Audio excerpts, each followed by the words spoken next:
नमस्कार, आप देख रहे हैं पंजाब केसरी.com का विशेष कार्यक्रम बात पते की और मैं हूं आपके साथ कोमल पवार। आज हम बात करने वाले हैं एक ऐसे विवाद की जो पूरे देश में गूंज रहा है। विश्वविद्यालय अनुदान आयोग यानी कि यूजीसी ने जनवरी 2026 में promotion of equity in higher education institution regulation 2026 नाम से नए नियम लागू किए हैं। इन नियमों का मकसद उच्च शिक्षण संस्थानों में जाति आधारित भेदभाव को खत्म करना और समानता को बढ़ावा देना है। लेकिन इन नियमों ने स्वर्ण समाज में अब भारी आक्रोश पैदा कर दिया है, जबकि विपक्षी दल जैसे कांग्रेस, समाजवादी पार्टी, राजद और बसपा पूरी तरह से चुप्पी साधे हुए हैं। अब ऐसे में आज हम ये जानेंगे पहले कि यूजीसी बिल को लेकर पूरे देश में घमासान की स्थिति क्यों बनी हुई है। इसी पर चर्चा के लिए हमारे साथ बेहद ही खास मेहमान जुड़ चुके हैं। हमारे साथ कनिका भारद्वाज एडवोकेट जुड़ चुकी हैं। बहुत स्वागत है आपका कनिका जी। कनिका जी, सबसे पहले तो मैं आपसे ये जानना चाहूंगी, जो यूजीसी है इसमें अब ये लोग ये क्यों कह रहे हैं कि अब ये जातिवादी बिल बन गया है? जी देखिए, ये तो आपने सही कहा कि ये जातिवादी बिल बन गया है और ये काफी हद तक सही चीज मैं मानती हूँ इसको, क्योंकि इसमें जो प्रोविजंस हैं आप देखिए वो स्पेसिफिकली एससी एसटी और ओबीसी के बचाव में है। स्पेसिफिकली कहा गया है कि ये जो कंप्लेंट है जो भी जनरल कैटेगरी का कोई भी व्यक्ति अगर होगा, कोई स्टूडेंट होगा, अगर वो कंप्लेंट देता है एससी एसटी ओबीसी के उसमें एससी एसटी ओबीसी के लिए जो कंप्लेंट्स होती है एक प्रॉपर कमेटी बनेगी जिसमें लोग भी जो होंगे वो एससी एसटी ओबीसी के होंगे, अदरवाइज जनरल कैटेगरी के लोग उसमें होंगे भी नहीं। और ये जो कमेटी बनेगी ये जनरली जो कंप्लेंट्स हैं एससी एसटी ओबीसी के लिए जो भी कंप्लेंट्स हैं वो इसको इन्वेस्टिगेट करेगी और इस ना रूल है या जजमेंट है वो पास करेगी। तो जहां तक है एक डिस्क्रिमिनेटरी लॉ है, इसमें फेयरनेस कहीं ना कहीं लैक होती है, ये मैं मानती हूँ इसमें। खासकर अगर आपको ऐसा कोई लॉ बनाना है तो आपको फेयर रखना पड़ेगा, इक्वल रखना पड़ेगा, वो बहुत जरूरी है। अगर आप डिस्क्रिमिनेशन करेंगे तो ये ऑब्वियसली बात है, ये बिल जो है वो चैलेंज होगा ही होगा।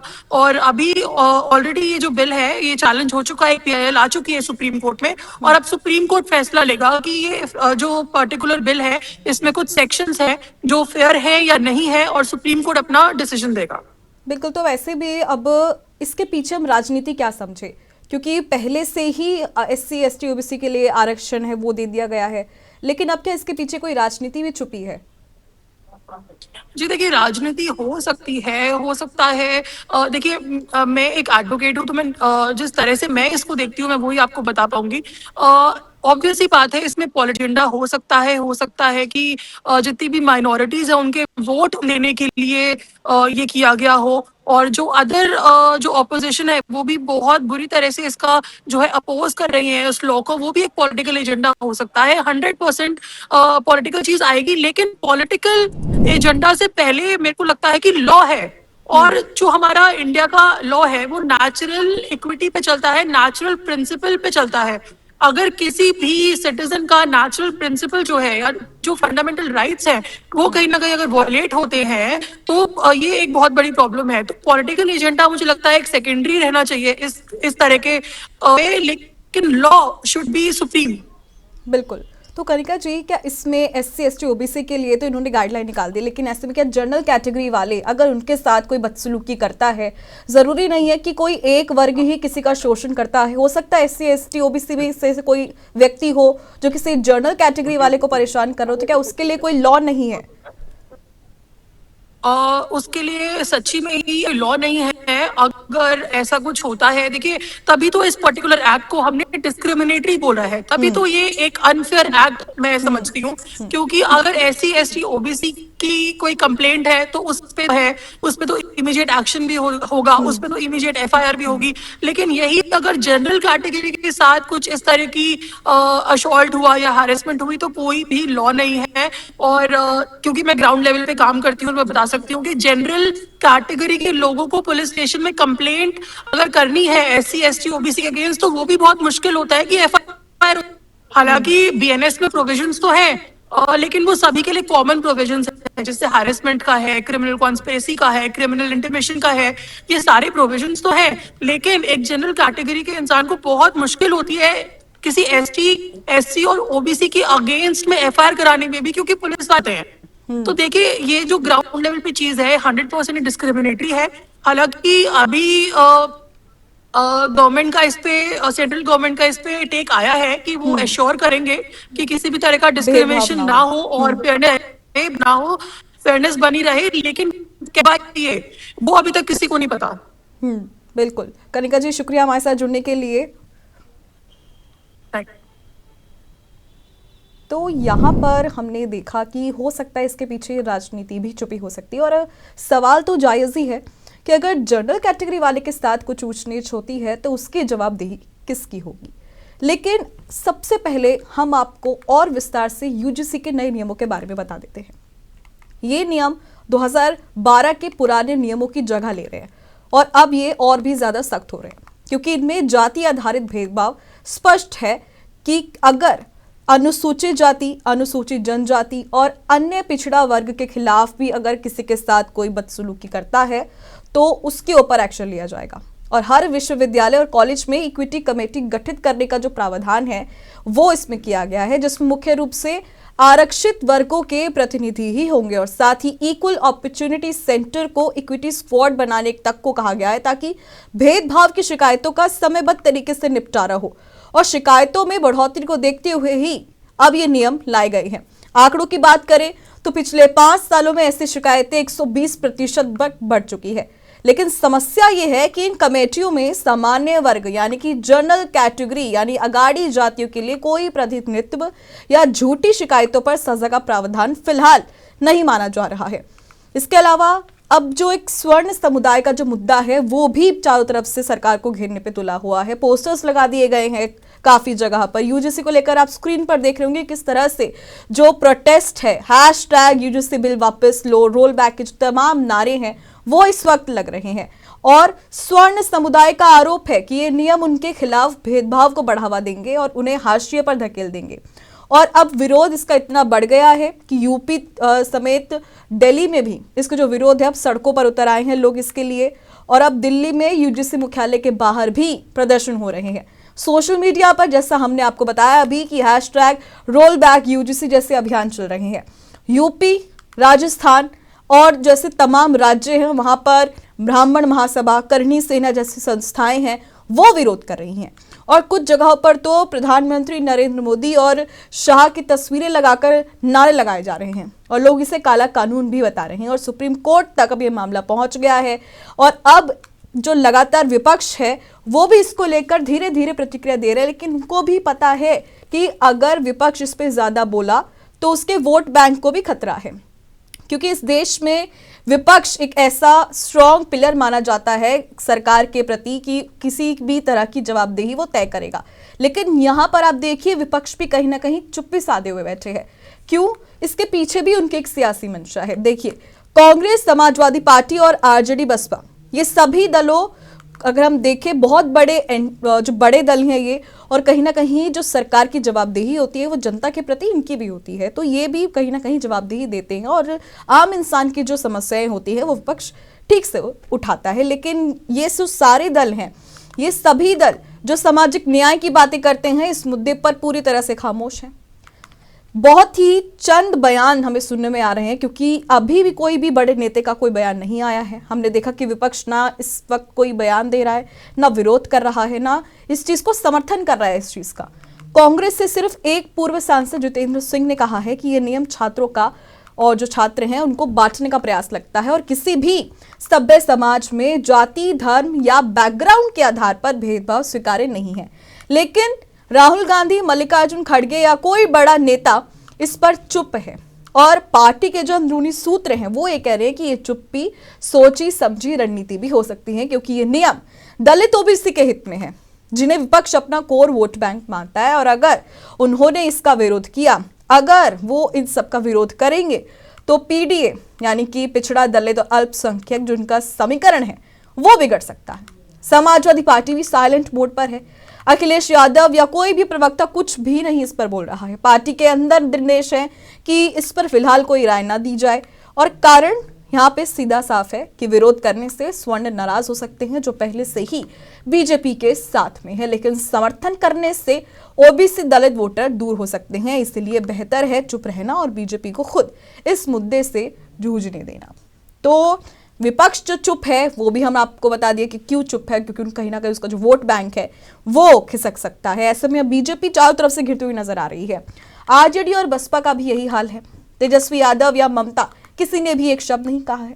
बसपा की बहुजन से स्वर्जन वाली राजनीति और आरजेडी की मंडल पॉलिटिक्स के बावजूद इनकी चुप्पी सरेआम सब लोग देख रहे हैं।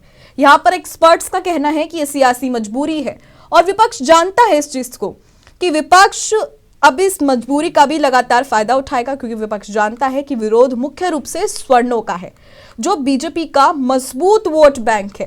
और ऐसे में अगर विपक्ष बोलता है तो बीजेपी को फायदा हो सकता है, इसीलिए वो चुप रहकर बीजेपी की मुश्किलें बढ़ा रहे हैं।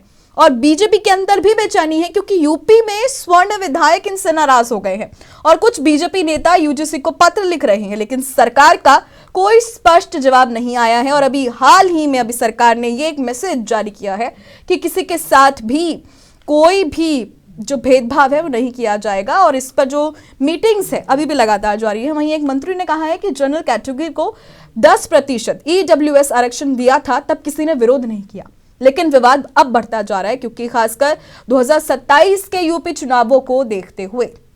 लेकिन अब यह मामला सिर्फ शिक्षा का नहीं है, बल्कि जाति की राजनीति का है। एक तरफ सामाजिक न्याय की बात तो दूसरी तरफ स्वर्ण असंतोष। विपक्ष की चुप्पी भी दिखाती है कि वोट बैंक की राजनीति कितनी गहरी है। ऐसे में सवाल भी यह है कि क्या ये रणनीति काम आएगी या समीकरण बिगाड़ेंगे।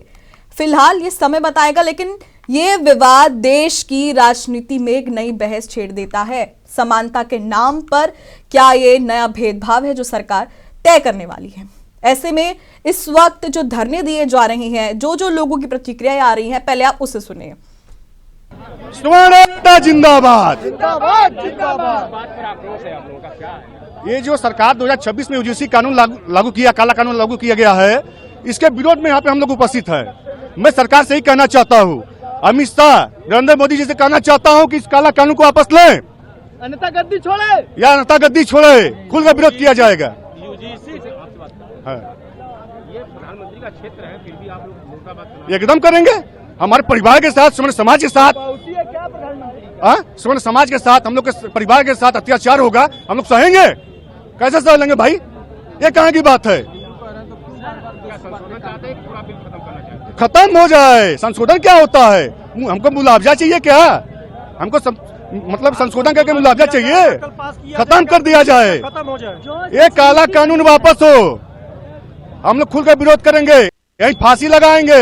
समर समाज जो है सहेगा नहीं अत्याचार। ब्रजेश मिश्रा नाम है मेरा। और मेरा नाम आकाश सिंह है। मैं सरकार से ये पूछना चाहता हूँ, जब हम सब लोग एक साथ पढ़ रहे हैं, एक कॉलेज में पढ़ाई कर रहे हैं, तो सहपाठी हैं, मित्र हैं, सभी बिरादरी, सभी वर्गों के लिए एक साथ हैं। सर, इस तरह का कानून लाकर हमें आपस में ही लड़ाने का काम क्यों हो रहा है? ये सरकार ये सब क्यों कर रही है? एक तरफ आप कहेंगे कि एक रहिए, नेक रहिए, साथ में रहिए। हम किसी धर्म संप्रदाय की बात नहीं करते हैं सर, हम विद्यार्थी हैं, हम अपने विद्यार्थी की बात करते हैं। हमें साथ में रहना है, एक साथ मिलकर पढ़ाई करना है सब। सर, उसमें राजनीति क्यों ला रहे हैं? हमको ये नहीं समझ में आ रहा है। हमारा एक ही मांग है, जो समिति बनी है उसमें सामान्य वर्ग को भी जगह दिया जाए। सिर्फ आप ओबीसी, एसटी, एससी को लेकर चलेंगे, ये देश हमारा भी है, हम अछूत नहीं है सर। हम सबको साथ लेकर चलना चाहते हैं, चाहे वो ओबीसी वर्ग हो, चाहे एसटी वर्ग हो, सब हमारे भाई, हमें किसी से मतभेद नहीं है। लेकिन सर, आप हमको एक तरफ करके, इस देश में हमारा कोई अधिकार नहीं है सर, हम बस वोट देने के लिए हैं। अगर हम किसी पद पे खड़ा हो जाते हैं, कोई व्यक्ति हमें वोट नहीं देना चाहता कि अरे ये ठाकुर है, ये ब्राह्मण है। मतलब ये सर, पहले क्या हुआ क्या नहीं हुआ, अब तो हम सब साथ में रहते हैं, एक कॉलेज में पढ़ते हैं, सबके साथ रहते हैं। सर, इस तरह का हम लोग के साथ जो ये व्यवहार किया जाए, ये अत्यधिक निंदनीय है। हमारी सरकार से यही गुजारिश है, इस कानून को या तो वापस ले या तो इसमें संशोधन करें। कानून को वापस ले या संशोधन करें। अभी इस पूरे यूजीसी बिल को लेकर जो तमाम रोष है छात्राओं में, लोगों के अंदर, स्वर्ण समाज में, और जो पीते समाज है उनमें भी जो रोष है वो साफ दिख रहा है। लेकिन इन सभी के बीच क्या आपको रोहित वेमुला और पायल तड़वी की वो दर्दनाक कहानी याद है, जिसने सबसे पहले यूजीसी को लाने के लिए ही फोर्स किया था? हम यहाँ पर आज ये भी बात करेंगे उस दर्दनाक हकीकत की, जो भारतीय उच्च शिक्षा में जाति आधारित भेदभाव की है और जो जरूरत है, जो यूजीसी के नए नियमों की क्यों जरूरत है, वो अभी हम आपको बताएंगे। रोहित वेमुला और पायल तडवी, दो नाम जो आज भी कैंपस में न्याय की मांग करते थे। इन दोनों युवाओं की जो आत्महत्या हुई है, इन दोनों ही युवाओं की आत्महत्या ने साबित किया कि कॉलेज यूनिवर्सिटी में दलित और आदिवासी छात्रों के साथ कितना क्रूर व्यवहार होता है। इसी वजह से यूजीसी को नए नियम बनाने पड़े, यानी कि promotion of equity in higher education institution regulation 2026। आइए समझते हैं क्यों ये नियम आए और इनकी जरूरत क्यों पड़ी। सबसे पहले रोहित वेमुला के केस की बात कर लेते हैं। रोहित हैदराबाद यूनिवर्सिटी में पीएचडी छात्र थे, दलित समुदाय से थे। साल 2016 में उन्होंने आत्महत्या कर ली और उनकी सुसाइड नोट में लिखा था कि मेरा जन्म ही मेरा सबसे बड़ा दुर्घटना था। अब रोहित पर आरोप था कि वो संस्थागत भेदभाव का शिकार बने थे और उनकी जो छात्रवृत्ति है, स्कॉलरशिप है, वो रोकी गई, हॉस्टल से निकाला गया, उनके खिलाफ राजनीतिक दबाव बनाया गया। अंबेडकर स्टूडेंट एसोसिएशन से जुड़े होने के कारण उन्हें टारगेट भी किया गया और उनकी मौत ने पूरे देश में आंदोलन छेड़ दिया था। छात्रों ने कहा कि ये सिर्फ आत्महत्या नहीं, एक संस्थागत हत्या है।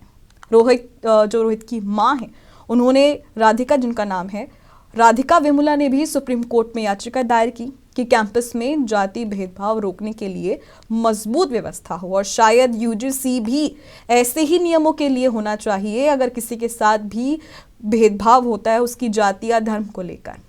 तो ऐसी इस आत्महत्याओं को रोकने के लिए इंस्टीट्यूशन पे सवाल ना उठे और बेहतर तरीके से छात्र अपना जीवन जिए, इसीलिए शायद हमें यूजीसी की जरूरत है। ये पहला केस हुआ रोहित वेमुला का। अब बात करते हैं पायल तडवी की। मुंबई के टोपीवाला नेशनल मेडिकल कॉलेज में पोस्ट ग्रेजुएटेड रेजिडेंट डॉक्टर थी। तडवी भील आदिवासी मुस्लिम समुदाय से थी। उनके 3 ऊपरी जाति के सीनियर्स ने लगातार जातिगत अपमान, उत्पीड़न और मानसिक उन्हें यातना दी थी और पायल ने सहन नहीं किया और आत्महत्या कर ली। उनकी मां अबेदा सलीम तडवी ने भी सुप्रीम कोर्ट में याचिका दाखिल की थी और दोनों माताओं की याचिका 2019 में दाखिल हुई।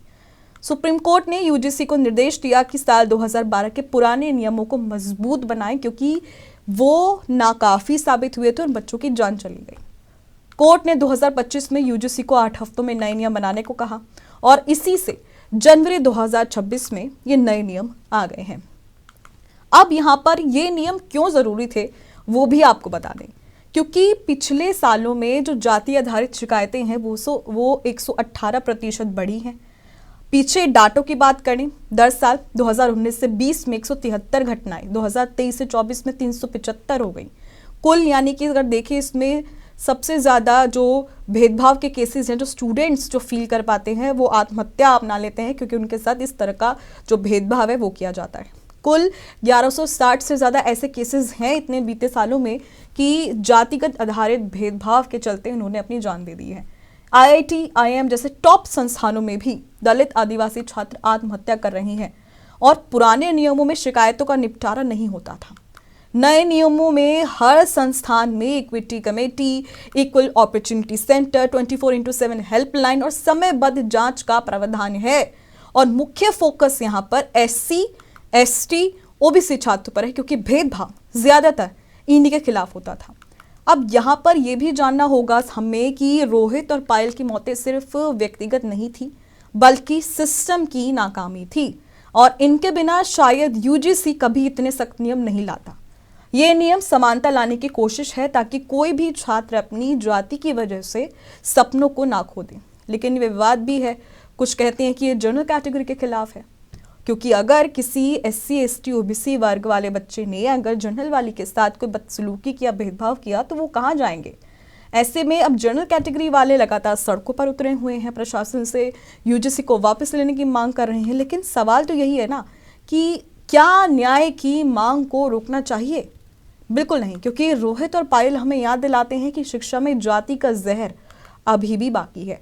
इन नियमों से उम्मीद है कि भविष्य में ऐसी त्रासदी रुकेंगी। ऐसे में अब सरकार क्या एक्शन लेती है ये देखने वाली बात होगी क्योंकि इस वक्त छात्रों में एक अलग रोष नजर आ रहा है। ऐसे में अब सरकार किस तरह से इस पूरे मुद्दे को देखेगी वो वक्त बताएगा। फिलहाल अभी सिर्फ इतना ही, लेकिन देश और दुनिया की तमाम खबरों के लिए आप देखते रहें पंजाबकेसरी.com। नमस्कार।